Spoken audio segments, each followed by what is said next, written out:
aviation safety. What's next for the airlines?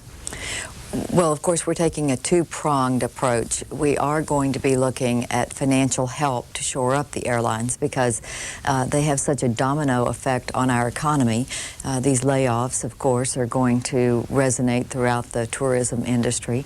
But secondly, we are going to immediately start putting together a beefed-up security package for our airports and our aircraft, and we're starting today in the Senate, and I hope we have something to the President next week. You've heard all the questions already. How could this have happened? Why wasn't the door that leads to the cockpit more secure?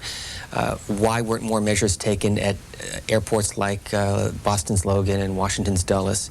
How do you answer those questions? Well, no one anticipated the kind of attack that we have seen. There's no doubt nobody anticipated it.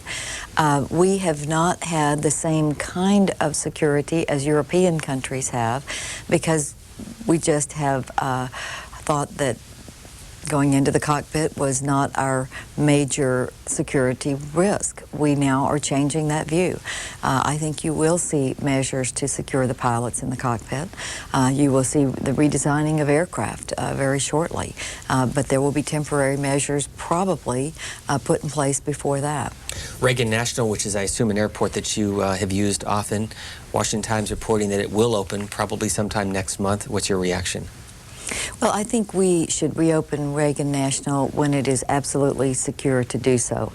And I think the measures that we are going to be taking first on an emergency basis and then on a more long-term basis that would upgrade the screening of anyone who gets on an aircraft, upgrade the screening of the baggage, and put someone on the aircraft that is an armed peace officer. Now we're beginning to shut the loopholes, and I think that will happen. And if it is found that we can reopen Reagan, of course everyone wants to. It is a wonderful, convenient airport, but I wouldn't for 1 minute suggest that we open it until the risk is gone. And in the end, how much money do you think we're talking about to help the airlines? Can you put a price tag on it? Well, Steve, we are wrestling with it right now, trying to determine a quantifiable loss. We don't want to write a blank check, but we do want to shore up this important industry in our economy. And so we're now looking at perhaps $3 to $5 billion in immediate help. We're looking at taking the burden of airport security off the airlines. That would take away big costs from them. We're looking at, down the road, stabilizing them. What we want to do first is attract the flying public back by showing that there is absolute security, and then that will rebuild the airlines naturally. But until that happens, we need a bridge. What about other companies, other industries, like the insurance industry that have been hit hard? Would Congress come in and help them as well? I think we're going to have to take it on a case-by-case basis. My view is that we should take one step at a time. We know the airlines are in a crisis. We know that that's an important part of our commerce and our economy, so we're going to hit that first. What we need to do coming down from that, we will look at, we will try to do something responsible when we see a major industry teetering. Now, let me say that as we are preparing for the national defense of our country, we must have a strong economy to support that effort. We know this war is going to be lengthy and expensive, so the last thing we want is for a major industry or a major part of our economy to crater and then cause a rippling effect. So that's why it is important for us to have this financial aid package as we are also planning our national defense strategy. We're talking with Senator Kay Bailey Hutchison. Our phone lines are open. The number's on the bottom of your screen. 202 is the area code, 737-0001. 202-737-0002, depending on where you live, and for our international viewers, 202-628-0205. We can't stress this enough. 202 is the area code, so you don't dial a local number, and if it's early in the morning where you're at, wake somebody up and get them angry. So we don't want to do that. Should security be a federal mandate when it comes to airports, as opposed to something that state or local jurisdictions do? Yes, I think the federal government now must take over airport security. When you're dealing with terrorists, the FBI and the CIA are a vital part of the intelligence gathering to determine where the risks are. I think this must be a federal responsibility, which will be new. Peekskill, New York, with Senator Hutchison. You're on C-SPAN. Good morning. Good morning, Senator. Good morning. I would just like to comment on the philosophy of small government versus big government. What we've seen here is small government in action, the abdication of government responsibility in airport security. And the second big one that deserves comment is the emergency public health system, which I understand has been allowed to slip into bad disrepair, and which we may need not just with German chemical warfare, but with these other epidemics from the tropics that we see popping up around here and there. I think that this philosophy of small government should be re-examined. Can you comment, please? Yes, I think we have to prioritize what we do in government, and the things that only the government can do, we must do them well. I think airport security should now become a federal issue. Certainly public health. I think your point is very well taken, that we are seeing new types of disease strains coming into our country, and we must have a strong system of public health, which I think we do, and I think we need to make sure that we do. But I don't think that means that we have to be irresponsible. I think we need to make choices, and that's exactly what we will be doing. Should there, for lack of a better name, be a Department of National Security that would involve airport security, FEMA, and other agencies involved in domestic issues? You know, I think that's a good question, Steve, and something we are considering. As we are looking at airport security, we have talked about, is the FAA really the right agency, or do we need DEA in there, or do we need other types of law enforcement officials with expertise? But right now, I think we're going to go forward with an aviation security system that is unique to aviation, but perhaps with more coordination. Now, we've had 1 week to really address this in these circumstances, so I can't say that we wouldn't be changing that view as we have had input. But FEMA clearly is a part of the reaction. It's a part of the healing and the cleanup. But I think that really looking at issues such as Border Patrol and Customs and expertise in screening is something that we ought to look at. But then you have airport security in an aircraft, which is a very different type of training and experience. So we're going to be looking at all of the options, but I think we're going to move forward on aviation security now as we beef up DEA and some of these other agencies, FBI clearly, CIA.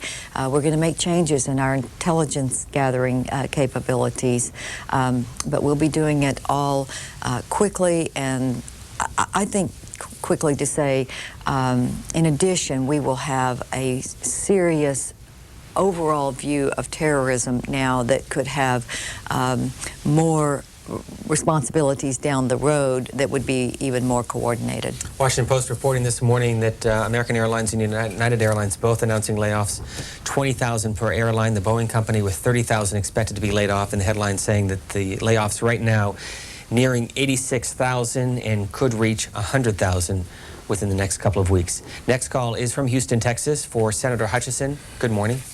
Good morning, Senator Hutchinson. Good morning. I don't think I have to give you a history of the hijacking in the U.S., but I do want to point out that in the 60s it was pretty bad, so bad that in the 70s Congress applied some restrictions to the airlines and gave them responsibility for security, which I have totally messed up. They lowballed it on equipment, personnel, and procedures, all for the sake of the bottom line, where they are now victims of their own greed, ma'am.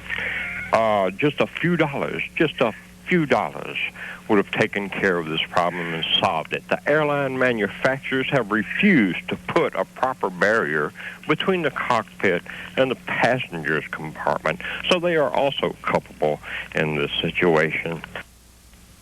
Response? Well, I think that what you're saying is in part correct, but I think that you also are assuming that they knew the risk, or that some of the reason that the cockpit has not been secure is because pilots had other responsibilities, and it wasn't considered actually in the best interest of the pilots to have the security, because it was felt that perhaps if they got sick or had a heart attack, that someone would need to get in to be helpful. So I think we can have great hindsight, but I think now we have to move forward, and we have to say, okay, the federal government is going to take over security. We are going to close loopholes. We are going to learn from this horrendous experience, and we're going to tamp down airport security. But let me say, we are not going to be the general that just fights the last war. I think aviation security will absolutely be the best in the world in the next month in this country. But we've got to look at terrorism as a big picture threat to this country. And that means chemical warfare, biological warfare. It means protecting through our state and local governments, our public works systems, our subways, our mass transit systems. This is a much bigger project, and we are going to address it in that way. This morning, British Airways announcing that it will be laying off 7,000 of its employees, a 10% cutback in its flights. How do we make sure that the flights coming into this country are as secure as we want the flights domestically to be? Well, certainly we are going to be looking at the Air Marshal program for U.S. carriers that are coming into or out of our country. Looking at what the foreign carriers would do, I don't know yet if there are going to be different requirements for them that would match ours. We really haven't discussed that, but I think it's a good point to make, and at least set some requirements for carriers that would come in to our airports to make sure that they meet the requirements for coming in and bringing passengers in. And what about private jets, private planes, independent charters as opposed to commercial carriers? How do you secure those planes from being moved into the hands of potential terrorists? Well, of course, that's a very different issue, and the risks are a little bit different, and they would have to be addressed in that way. I think we're going to have to look at the general aviation, what would be the requirement to come into an American airport, period, foreign carrier or general aviation. Next call from Chicago. Good morning. You're on C-SPAN. Good morning. Senator, you mentioned that we're going to be looking at all forms of transportation, providing security and safety for all forms of transportation. You indicated similarly on the floor of the Senate and in your magnificent presentation last week that we will do everything necessary to ensure the safety of the traveling public. I'm the founder of a civic organization called We Need Seatbelts that's dedicated to getting 3-point seatbelts on school buses in particular, but all forms of transportation such as intercity buses like Greyhound, railroad trains like Amtrak, because the partial compartmentalization leaves passengers loose in the box. Every time there's a rollover bus or a side impact on a bus, everybody in the bus gets injured because they're not safe. Now that we're finally looking at making sure that all forms of transportation provide necessary security and safety for the passengers, can we please do something about upgrading our standards and requiring at the federal government level that seatbelts, 3-point seatbelts, be included on buses and trains? Because when I go to local government, they say, well, the federal government doesn't require it, so we can't force this on people. Thanks, caller. I agree with you 100%. When I was vice chairman of the National Transportation Safety Board, I said that we should have seatbelts on school buses, for heaven's sakes. I mean, it was just a no-brainer. I agree with you on Amtrak trains. Any passenger carrying vehicle, we can minimize the injuries and deaths with seatbelts. Show you this story this morning we talked about in our first hour, Senator, from the LA Times, that Congress is looking at about $180 billion in both emergency spending and potential tax cuts.